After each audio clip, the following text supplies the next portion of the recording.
নমস্কার বন্ধুরা, তোমাদের প্রিয় ইউটিউব চ্যানেল ডাব্লিউবি প্লাস পয়েন্টে তোমাদের সকলকে জানাই স্বাগত। প্রতিদিনের মতো আজকে আমরা ডাব্লিউবিপিএসসি ক্লার্কশিপ পরীক্ষায় আসার মতো সম্ভাব্য প্রশ্ন এবং তার সাথে সাথে বিভিন্ন পরীক্ষার প্রিভিয়াস ইয়ারের প্রশ্ন নিয়ে আলোচনা করব। তো আশা করছি এখান থেকে তোমরা বেশ কয়েকটি প্রশ্ন কমন পেয়ে যাবে। তো ক্লাসটা প্রথম থেকে শেষ পর্যন্ত মনোযোগ সহকারে দেখো। তো আজকে আমাদের প্রথম প্রশ্ন হচ্ছে, উস্তাদ আল্লাহ রাখা কোন ঘরানা সঙ্গীতের শিল্পী তিনি? তো খুব ইম্পর্টেন্ট প্রশ্ন, এরকম ধরনের প্রশ্ন এখন প্রতিবারই আসে। তো ওস্তাদ আল্লাহ রাখা খান হচ্ছে পাঞ্জাব ঘরানা সঙ্গীতের শিল্পী। তো ওস্তাদ আল্লাহ রাখা ছিলেন একজন বিখ্যাত তবলাবাদক এবং বিখ্যাত তবলাবাদক ওস্তাদ জাকির হোসেন তারই সন্তান। পরের প্রশ্ন, কোন ভিটামিনকে হরমোন রূপে গণ্য করা হয়? তো এখানে অ্যান্সার হয়ে যাবে অপশন বি, ভিটামিন ডি। তো ভিটামিন ডিকে হরমোন রূপে গণ্য করা হয়। তো ভিটামিন ডিকে আসলে এর আণবিক গঠনের জন্য হরমোন বলা হয় এবং এটি দেহেই তৈরি হয়। নেক্সট প্রশ্ন, লোকসভার প্রথম স্পিকার কে ছিলেন? এটাও খুব ইম্পর্টেন্ট প্রশ্ন। তো লোকসভার প্রথম স্পিকার ছিলেন হচ্ছে জিভি মবলঙ্কার। অপশন বি হয়ে যাবে সঠিক অ্যান্সার। পরের প্রশ্ন, বিশ্বের বৃহত্তম কফি উৎপাদক দেশ কোনটি? তো সঠিক অ্যান্সার হয়ে যাবে এখানে অপশন ডি, ব্রাজিল। ব্রাজিল হচ্ছে বিশ্বের বৃহত্তম কফি উৎপাদক দেশ। তো ব্রাজিল গত 150 বছর ধরে বিশ্বের বৃহত্তম কফি উৎপাদক। বর্তমানে সমস্ত কফির প্রায় 1/3 উৎপাদন করে। 2011 সালে ব্রাজিল সবুজ কফি উৎপাদনে বিশ্বের শীর্ষস্থানেও ছিল এবং তারপরে রয়েছে ভিয়েতনাম, ইন্দোনেশিয়া এবং কলম্বিয়া। নেক্সট প্রশ্ন, ভারতের কোন রাজ্যের নামের অর্থ হচ্ছে নারকেলের দেশ? তো এখানে সঠিক অ্যান্সার হয়ে যাবে অপশন সি, কেরালা। তো কেরালা রাজ্যের নামের অর্থ হচ্ছে নারকেলের দেশ। নেক্সট প্রশ্ন, কায়রো কোন নদীর তীরে অবস্থিত? টাইবার, সিন, নীল নাকি টেমস? তো কায়রো হচ্ছে নীল নদীর তীরে অবস্থিত। অপশন সি হয়ে যাবে সঠিক অ্যান্সার। পরের প্রশ্ন, ইলেকট্রিক ল্যাম্প কে আবিষ্কার করেছিলেন? ইলেকট্রিক ল্যাম্প আবিষ্কার করেছিলেন হচ্ছে এডিসন। Option B. তো টমাস এডিসন বা টমাস আলভা এডিসন ছিলেন মার্কিন উদ্ভাবক এবং ব্যবসায়ী। তিনি গ্রামাফোন, ভিডিও ক্যামেরা এবং দীর্ঘস্থায়ী বৈদ্যুতিক বাতি বা বাল্ব সহ বহু যন্ত্র তৈরি করেছিলেন, যা বিংশ শতাব্দীর জীবনযাত্রায় ব্যাপক প্রভাব ফেলেছিল। নেক্সট প্রশ্ন, কুইন বেরি রুল কোন খেলার নিয়মের নাম? এটা ক্রিকেট, বক্সিং, হকি নাকি টেনিস? তো কুইন বেরি রুল এটা হচ্ছে বক্সিং খেলার একটা নিয়মের নাম। নেক্সট প্রশ্ন, টা বা টি শব্দটি কোন খেলার সাথে যুক্ত?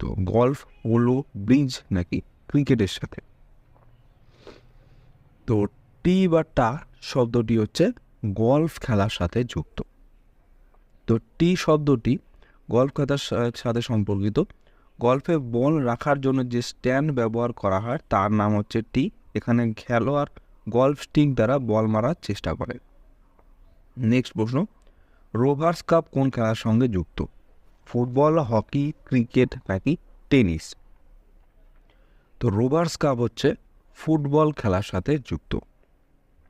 তো রোভার্স কাপ ছিল ভারতে অনুষ্ঠিত একটি বার্ষিক ফুটবল টুর্নামেন্ট এবং এটি ছিল ভারতের দ্বিতীয় প্রাচীনতম টুর্নামেন্ট। নেক্সট প্রশ্ন, সবাক চলচ্চিত্র ভারতের সর্বপ্রথম কোন সালে তৈরি হয়েছিল? এটা খুব ইম্পর্টেন্ট প্রশ্ন, তোমাদের পরীক্ষায় আসতে পারে। তো ভারতের সর্বপ্রথম সবাক চলচ্চিত্র তৈরি হয়েছিল 1931 সালে। তো আলম আরা হচ্ছে ভারতের নির্মিত প্রথম সবাক চলচ্চিত্র বা শব্দ চলচ্চিত্র। এটি পরিচালনা করেছিলেন আরদেশির ইরানি।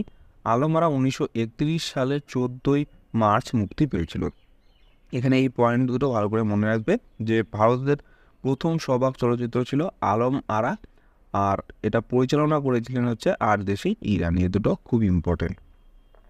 নেক্সট প্রশ্ন, এশিয়ান উন্নয়ন ব্যাংকের সদর দপ্তর কোথায় অবস্থিত? এশিয়ান উন্নয়ন ব্যাংক অর্থাৎ এশিয়ান ডেভেলপমেন্ট ব্যাংক। তো এশিয়ান ডেভেলপমেন্ট ব্যাংকের সদর দপ্তর হচ্ছে ফিলিপিন্সের ম্যানিলা শহরে অবস্থিত, অপশন সি।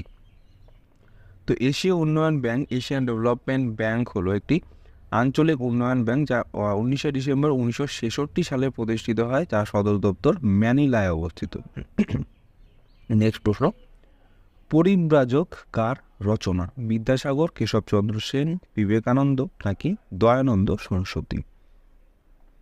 তো পরিব্রাজক হচ্ছে বিবেকানন্দের লেখা।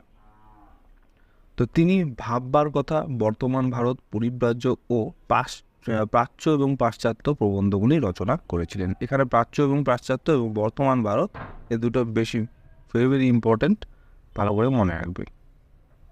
নেক্সট প্রশ্ন, ode to the west wind কবিতাটির লেখক কে? তো ode to the west wind কবিতাটির লেখক হচ্ছে পি.বি. Shelley, option B.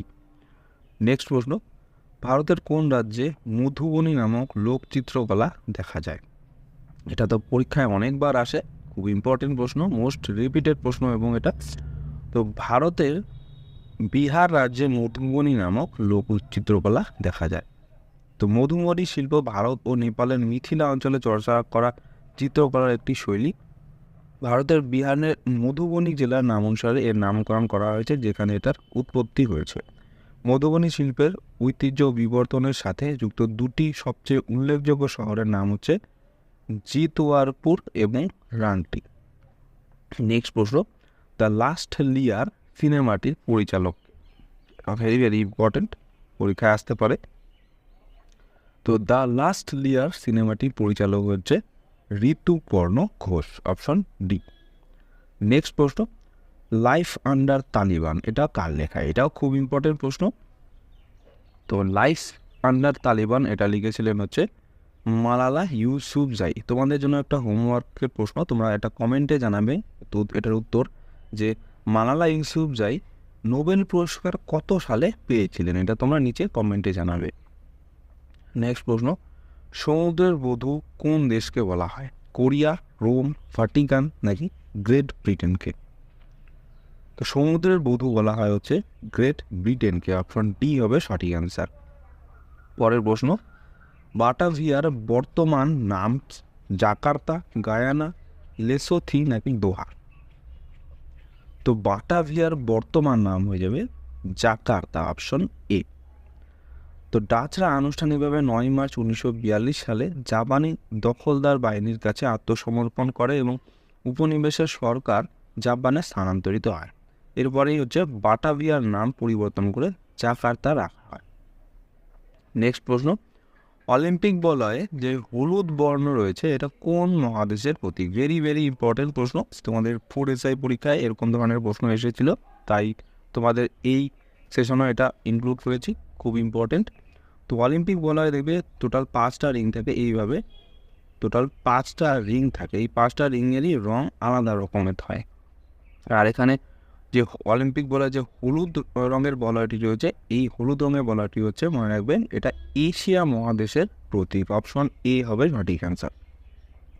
তো আইওসি অর্থাৎ ইন্টারন্যাশনাল অলিম্পিক কাউন্সিল এর গ্রিন বুকলেটে 1949 সংস্করণে বলা হয়েছে যে প্রতিটি রং একটি নির্দিষ্ট মহাদেশের সাথে মিলে যায়, যেমন ইউরোপের জন্য হচ্ছে নীল রঙের যে রিং, আর এশিয়ার জন্য হলুদ রঙের রিং, আফ্রিকার জন্য কালো, অস্ট্রেলিয়ার জন্য সবুজ, আর আমেরিকার জন্য হচ্ছে লাল। এই লাইনটা ভালো করে মনে রাখবে, এখান থেকে তোমাদের প্রশ্ন হতে পারে, ভেরি ভেরি ইম্পর্টেন্ট।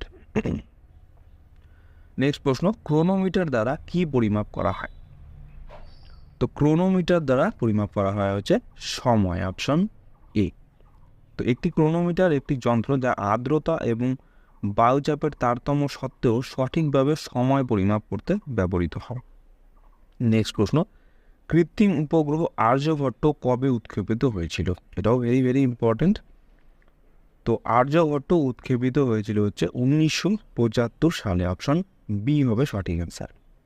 তো ভারতের প্রথম আদিবাসী নির্মিত উপগ্রহ আর্যভট্ট 19 এপ্রিল 1975 উৎক্ষেপণ করা হয়েছিল।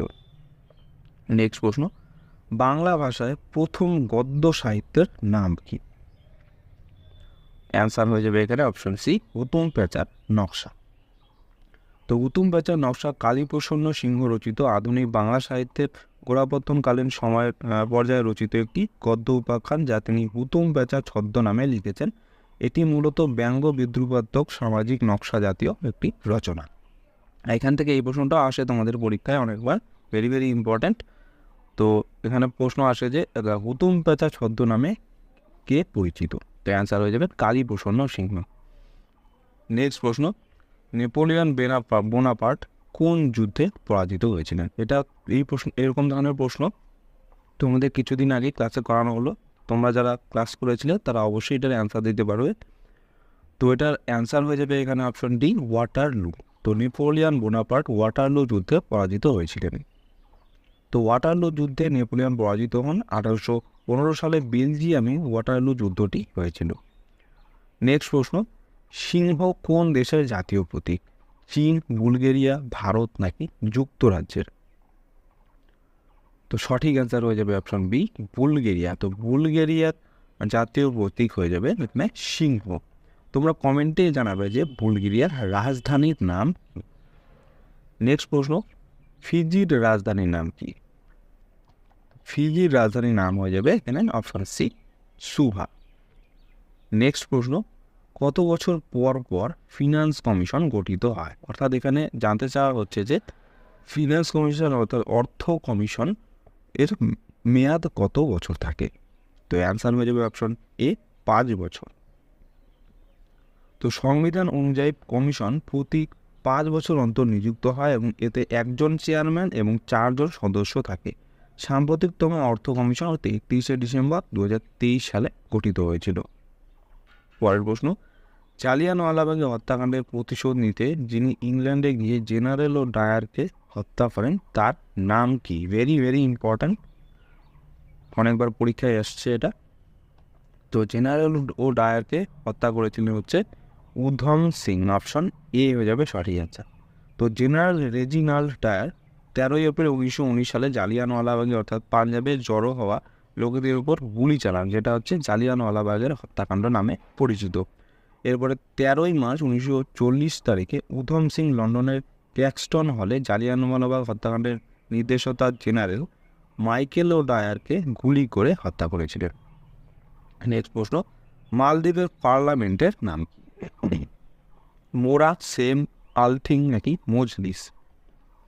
তো মালদ্বীপের পার্লামেন্টের নাম হয়ে যাবে এখানে অপশন ডি, মজলিস। তোমরা আগের দিনে পড়ানো হয়েছিল, তোমরা কমেন্টে জানাবে যে রাশিয়ার পার্লামেন্টের নাম কি, এটা তোমরা নিচে কমেন্টে জানাবে। তো মালদ্বীপের আয়তন মাত্র 298 বর্গ কিলোমিটার। মালদ্বীপের আইনসভার নাম পিপলস মজলিস। আর মালদ্বীপের জাতীয় প্রতীক গাছের নাম হবে নারকেল গাছ। নেক্সট প্রশ্ন, মানুষের হৃৎপিণ্ডে কটি প্রকোষ্ঠ রয়েছে? তো অ্যান্সার হয়ে যাবে অপশন বি, 4টি। তো মানুষের হৃৎপিণ্ডে মোট 4টি প্রকোষ্ঠ আছে। তো মানব হৃৎপিণ্ড 4টি মূল প্রকোষ্ঠে বিভক্ত। এগুলো হচ্ছে ডান অলিন্দ, ডান নীলা এবং বাম অলিন্দ ও বাম নীলা। নেক্সট প্রশ্ন, নিচের কোন মালভূমিটি ভারতে অবস্থিত? মেসেটা, পামির, তিব্বত নাকি লাদাখ? তো অ্যান্সার হবে অপশন বি, লাদাখ। নেক্সট প্রশ্ন, লীলা শেঠ নামটি কিসের সাথে যুক্ত? ভেরি ভেরি ইম্পর্টেন্ট, পরীক্ষায় আসতে পারে, ভালো করে মনে রাখবে যে লীলা শেঠ হচ্ছে হাইকোর্টের প্রথম মহিলা প্রধান বিচারপতি ছিলেন। Very very important. তো লীলা শেঠ কী ছিলেন? হাইকোর্টের প্রথম মহিলা প্রধান বিচারপতি ছিলেন। নেক্সট প্রশ্ন, সাইক্লোনের কেন্দ্রকে কি বলা হয়? ভার্টেক্স, চোখ, ফোকাস নাকি অ্যাপেক্স? তো সাইক্লোনের কেন্দ্রকে বলা হয় হচ্ছে চোখ, অপশন বি। নেক্সট প্রশ্ন, প্রথম ভারতীয় অস্কার বিজেতা কে? ভানু আথাইয়া, ডায়ানা হেডেন, সত্যজিৎ রায় নাকি রীতা ফাটি? তো প্রথম ভারতীয় অস্কার বিজেতা হচ্ছে ভানু আথাইয়া, অপশন এ। তো সেরা কস্টিউম ডিজাইন 1950 এবং 2000 দশকের মধ্যে হিন্দি সিনেমার নান্দনিকতা মহান কস্টিউম ডিজাইনার ভানু আথাইয়ার কাজের দ্বারা প্রভাবিত হয়েছিল। তিনি প্রথম ভারতীয় যিনি রিচার্ড অ্যাটেনবরো পরিচালিত গান্ধীর জীবনীর জন্য অস্কার পেয়েছিলেন। নেক্সট প্রশ্ন, জৈব রসায়নে অতি প্রয়োজনীয় গ্রিগনার্ড বিকারক প্রস্তুতিতে কোনটি ব্যবহৃত হয়? এটাও ভেরি ভেরি ইম্পর্ট্যান্ট, পরীক্ষায় অনেকবার এসেছে। তো গ্রিন গার্ড বিকারক প্রস্তুতিতে ব্যবহৃত হয় হচ্ছে ম্যাগনেসিয়াম, অপশনটি। তো গ্রিগনার্ড একটি অত্যন্ত প্রতিক্রিয়াশীল আর্গানো ম্যাগনেসিয়াম যৌগ, যা একটি ইথার দ্রাবকের ম্যাগনেসিয়ামের সাথে অ্যালকেন বিক্রিয়া করে গঠিত হয়। এটি নিউক্লিওফাইল হিসেবে কাজ করে এবং কার্বন পরমাণুকে আক্রমণ করে নতুন কার্বন বন্ধন তৈরি করতে ব্যবহৃত হয়। পরের প্রশ্ন, পুরাণের সংখ্যা কত? তো মোট পুরাণের সংখ্যা কত? অ্যান্সার হয়ে যাবে অপশন সি, 18টি। নেক্সট প্রশ্ন, কে সর্বপ্রথম সিভিল সার্ভিস পরীক্ষা চালু করেছিলেন? এটাও তো অনেকবার পরীক্ষায় আসছে, ভেরি ভেরি ইম্পর্টেন্ট। তো সর্বপ্রথম সিভিল সার্ভিস পরীক্ষা চালু করেছিলেন হচ্ছে লর্ড কর্নওয়ালিস, অপশন এ। তো ব্রিটিশ রাজত্বের সময় ওয়ারেন হেস্টিংস সিভিল সার্ভিসের ভিত্তি স্থাপন করেছিলেন এবং চার্লস কর্নওয়ালিস এটিকে সংস্কার, আধুনিকীকরণ এবং যুক্তিযুক্ত করেছিলেন। তাই চার্লস কর্নওয়ালিসকে ভারতের সিভিল সার্ভিসের জনক বলা হয়। পরের প্রশ্ন, কোন শাসকের আমলে প্রয়াগ প্রতি 5 বছর অন্তর একটি ধার্মিক সভা গড়ে উঠত? তো অ্যান্সার হয়ে যাবে এখানে অপশন ডি, হর্ষবর্ধন। তো হর্ষবর্ধনের শাসকের আমলে প্রতি 5 বছর অন্তর ধার্মিক সভা গড়ে উঠত। নেক্সট প্রশ্ন, অশোক কোন সময়ে রাজত্ব করেছিলেন? এরকম ধরনেরও প্রশ্ন আসে, ভেরি ভেরি ইম্পর্টেন্ট। তো অশোক হচ্ছে 3য় খ্রিস্টপূর্বাব্দে রাজত্ব করেছিলেন। নেক্সট প্রশ্ন এবং আজকের ক্লাসের লাস্ট প্রশ্ন, তো ভারতের রাষ্ট্রাধীন জল সমুদ্রের সীমা কত দূর পর্যন্ত বিস্তৃত? ভেরি ভেরি ইম্পর্ট্যান্ট এটাও। তো ভারতের রাষ্ট্রাধীন জল সমুদ্রের সীমা হচ্ছে 12 নটিক্যাল মাইল পর্যন্ত বিস্তৃত। তো ভারতের রাষ্ট্রাধীন জলবিভাগের দৈর্ঘ্য যথাযথ উপকূল সীমা থেকে 12 সামুদ্রিক মাইল বা 22 কিলোমিটার পর্যন্ত বিস্তৃত। ভারতের উত্তর সীমা জুড়ে অবস্থান করছে হচ্ছে হিমালয় পর্বতমালা। তো বন্ধুরা, এই ছিল আজকে আমাদের WBPSC ক্লার্কশিপের স্পেশাল জিকে ক্লাস। তোমাদের কেমন লাগলো অবশ্যই কমেন্ট করে জানাও। ভালো লেগে থাকলে অবশ্যই একটি লাইক করবে এবং চ্যানেলে নতুন হয়ে থাকলে চ্যানেলটিকে অবশ্যই সাবস্ক্রাইব করে রাখবে এরকম আরও ক্লাসের জন্য। তো তোমাদের সাথে দেখা হচ্ছে নেক্সট ক্লাসে। ধন্যবাদ।